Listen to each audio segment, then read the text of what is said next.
So the idea of this talk comes from some aspects at the center of my research in the last years. First of all, the procedure of visual enlargement in some works made by Michelangelo Antonioni. Then, in second order, the special use of the detail, not only as a pars pro toto to indicate a space, a part for the wall, but also to reveal some intimate connection with the space. And third, on the other hand, the use of a very long field to unify extended spaces, remodeling and maybe converting their compositional sense. So we can say that in this case we pass from a collection of recognizable places to an abstract compositional form, a kind of invention of a space.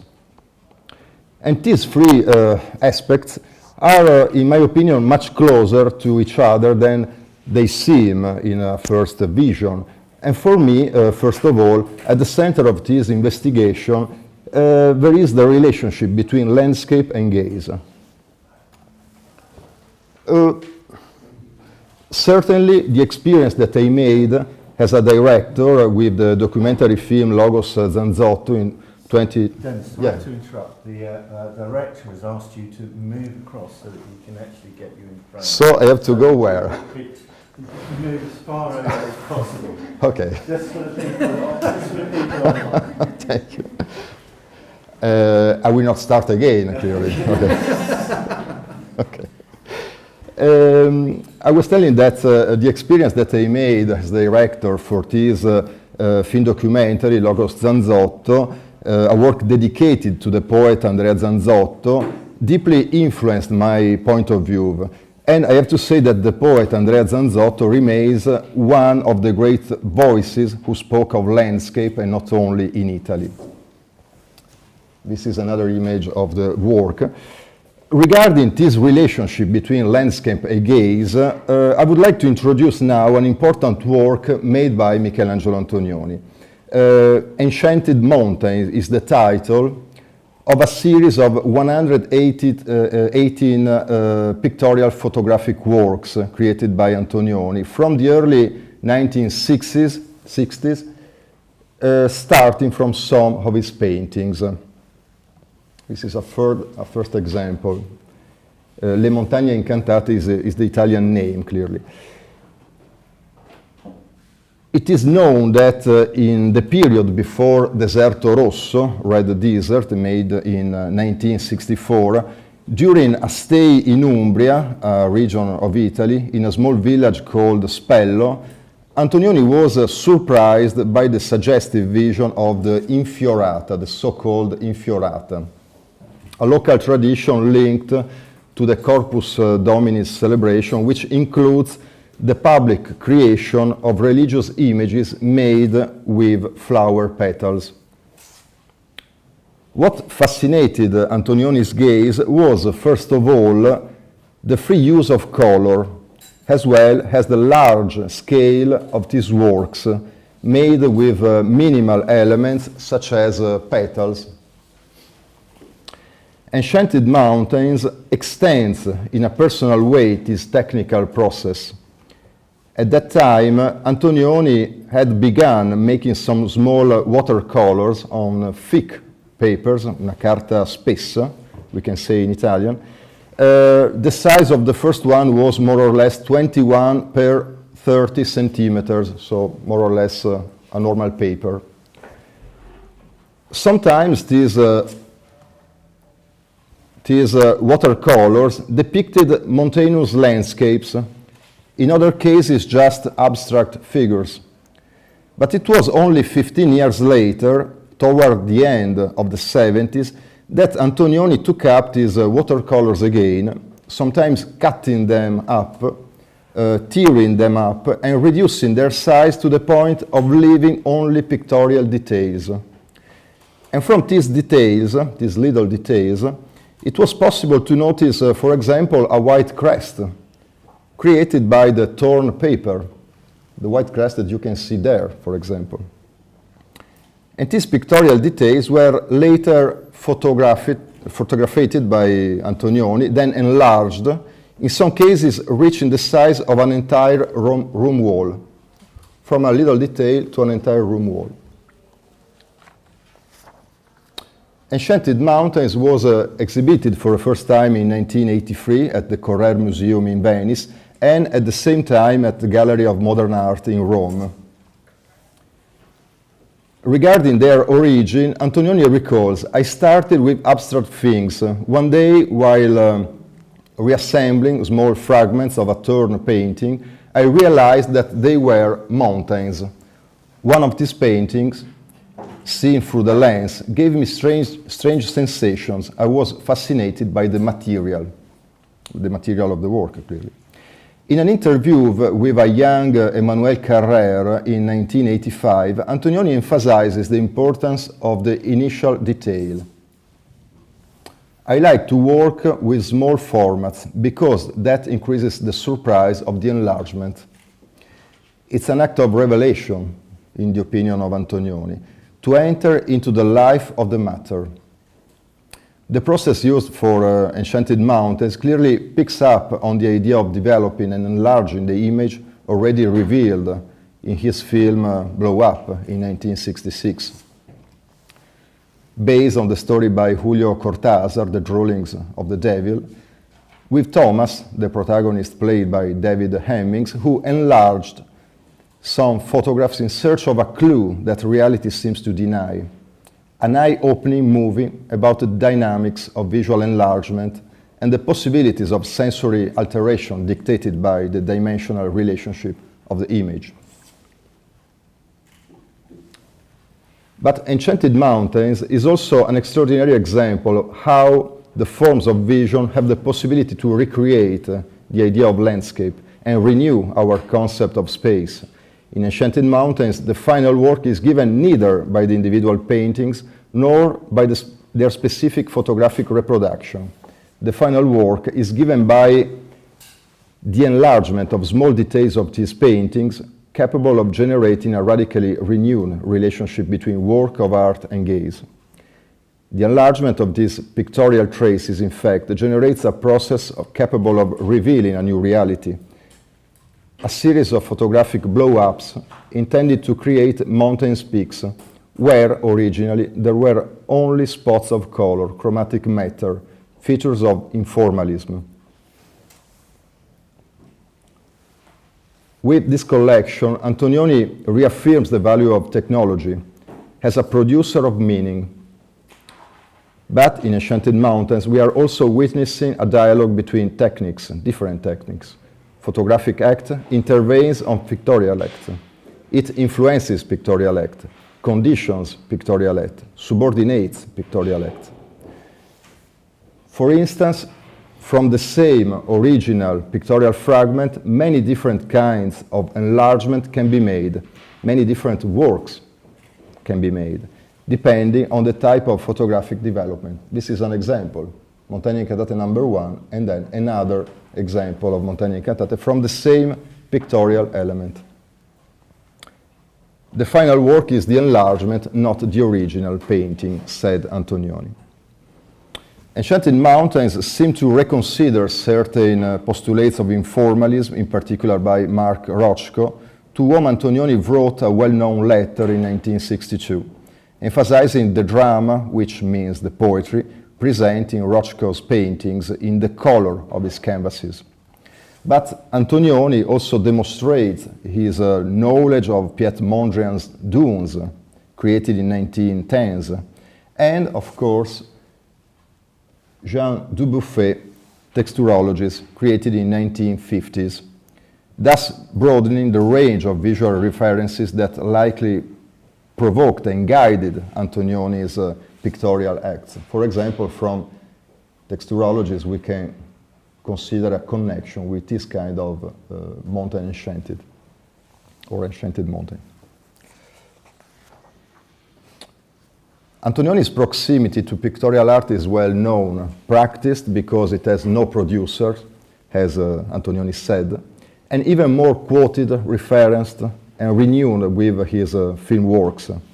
La Notte, for example, in 1961, fully demonstrates painting's relevance in Antonioni's work with references to Alberto Burri's material paintings, for example with Neuroplastica, but also with Barnett Newman's abstract paintings, like in this case, The Promise. And then the presence of Mario Sironi's work and Giorgio Morandi's painting on the wall of film protagonist's home, Giovanni Pontano, played by Mastroianni. We can see La Notte by Mario Sironi on the wall of the room of Pontano's house, and in this case, a still life made by Giorgio Morandi, one more time in Pontano's house. Regarding this film, Rothko observed that this black and white film was actually a color film. According to Rothko, those blacks, those lighter blacks, those grays, those lighter grays, and those whites created the story of a color film. Color has the expression of a feeling. This is the central idea of another movie by Antonioni, Deserto Rosso, also influenced by Burri's works, with Rosso Plastica, for example, as well as by the color surfaces of Mark Rothko. Moreover, the initial title of the film was to be Celeste e Verde, blue and green, a sort of homage to the American painter, Mark Rothko. By the way, it's interesting to remind how Rothko, observing his paintings, saw landscapes, as he said. So we have to consider this connection between abstract elements, color elements, and landscapes, or the possibility of a landscape. And then clearly Zabriskie Point in 1970 with explicit references to Mario Schifani and his painting Tutti Morti of the same year, 1970. We don't know who quoted who. In the scene where the hills of sand merge with human figures who kiss and roll in natural environments. And then, even in this movie, the influence of Jackson Pollock's Watery Path, made in 1947, is explicited in the undulating paths recreated in the final sequence in the Arizona desert with the memorable house explosion, an act that recreates the emotional and visual chaos of chromatic dripping, bursting of shapes, and of a possible common vision. Pollock himself, in one of his testimonies, recalls how the modern artist lives in a mechanical age. We have mechanical media to represent the objects of nature, film and photo. The modern artist works to express an inner world. In other words, he expresses the energy, the movement, the inner forces. Antonioni absorbs and recreates these aspects in his cinematographic works, but they also find a place in his Enchanted Mountains.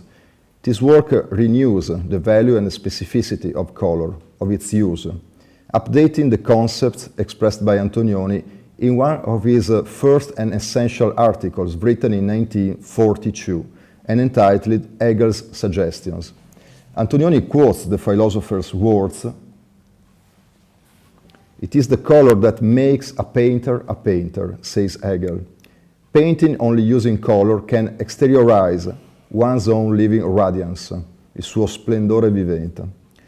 Black and white cinema is referred to color cinema, as drawing is referred to painting." Now we can understand how, in Enchanted Mountains, the attention in material detail is combined with a deep interest in chromatic detail, in what a single color has the possibility to produce in terms of meaning, of feeling. Regarding the use of color in Deserto Rosso, Antonioni defines an important aspect of color, essential to understand the function of Enchanted Mountains.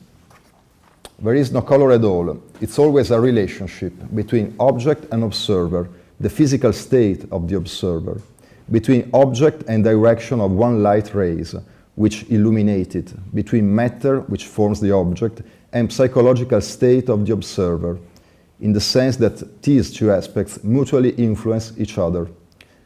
There is a sort of rapture in these ideas, a rapture of the senses, a capacity to take beyond. Also in Antonioni's last works, we can find a clear reference to Enchanted Mountains. In 1980, The Mystery of Overwald opens with the vision in the opening credits of some possible example of Enchanted Mountains, with some images of mountains that closely recall the silhouettes of his pictorial photographical works. And in 1983, the year of the first exhibition of Enchanted Mountains, Antonioni presents an 8-minute documentary devoted to the island of Lisca Bianca in Sicily, a crucial setting for his cinema. Here, in 1960, Antonioni directed some of the most important scenes of L'Avventura, the adventure. The documentary is indeed entitled Return to Lisca Bianca, Ritorno a Lisca Bianca, and seems to constitute the culmination of a formal freedom, as well as a constant tension between the objectivity of the act of vision and an abstract interpretation of landscape, objectivity versus subjectivity. The recognizability of places tends to fade, to become evanescent, giving space to uncertain sensations, latencies, and abstract visions. After all, it is precisely this place that inspired and accompanied the disappearance of Anna, the protagonist of L'Avventura. The form collapses, but the color remains in a free combination of lines and traces that only in a subjective, personal dimension can find a new meaning. One more time, detail versus memory, or detail with memory. Antonella Anedda addresses these aspects in the essay The Life of Details, La Vita dei Dettagli, in 2009. The writer and poet emphasizes the importance of knowing how to isolate certain details of a painting, perhaps minor details, perhaps abstract details, can save them from a process of forgetting. Most of all, she says that it's the presence of these details that sometimes can save us. What fascinated us in the details? Their arbitrariness? What affects us? Perhaps the darkness from which our gaze saves them, or the light from which a potentiality of worth appears. The details open unknown paths, going through the history of art. Once again, distance becomes a perception of a new vision, in which details are subject to a deep reconfiguration, opening undiscovered passages. Linked to our unconscious mind, detail becomes a space of creation, an expansion of reality, a form of attraction, but also an indistinct presence, a mysterious factor, a reason for concern. This delicate relationship between detail and photographic enlargement characterizes not only Antonioni's cinema and photography, but also the work of our other contemporary authors, such as, for example, Patricio Guzman's documentary, The Pearl Button, made in 2015, that features extraordinary images shot on the borders of Andes Cordillera in Chile. And then, this is another image of the movie. And then Nuri Bilge Ceylan, director and photographer, and Tanis Malik. We can find a connection with Voyage of Time, made in 2016. Another example is given by Anthropocene, the last movie that I consider in this presentation, documentary created by Jennifer Bakewell, Nicolas de Pensier, Edouard Burtynsky, a project started in 1980s and that generated a study of enormous interest for the disciplines of the environmental humanities and Anthropocene landscape. In this movie, Anthropocene, the landscape is represented by the detail of space to the vast immensity. through a sort of informal visual made with the same matter and form that composes the deepest layers of Earth. The colorful spiral shapes potassium mines in the Ural Mountains, where the camera is nothing but the filter between the eye and the streaks of the matter. And then the lithium desert of Atacama in Chile, and the curvilinear mine of Tyron in New Mexico, and again the oil fields in Nigeria, fixed in an image that seems to reproduce a dying tree. And finally, an open-air carpentry in Lagos, example of drilling, excavation, clearing processes, a journey into the earth of nature that reveals signs and symptoms of an authentic process of devastation. And one more time, detail and absolute, particular and universal, aspects that create an apocalyptical vision of the environment in which we are immersed, but also a wound, a fault.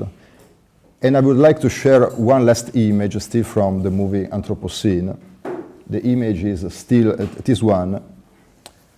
An image taken from above, a path, a complex set of lines and filaments, which suddenly reveals itself for what it is. This image shows thousands of felled trees, part of the Canadian forest, cleared by humans, perhaps for economical issues. An image that, like many others in the movie, represents a clear evidence of the contributory causes that undermine human presence on Earth. This image becomes a powerful metaphor for what man inflicts on nature and at the same time on himself. We can just imagine human bodies in the place of those trees on the ground, those inert filaments, and the impact of the frame becomes even more extreme. Thank you very much.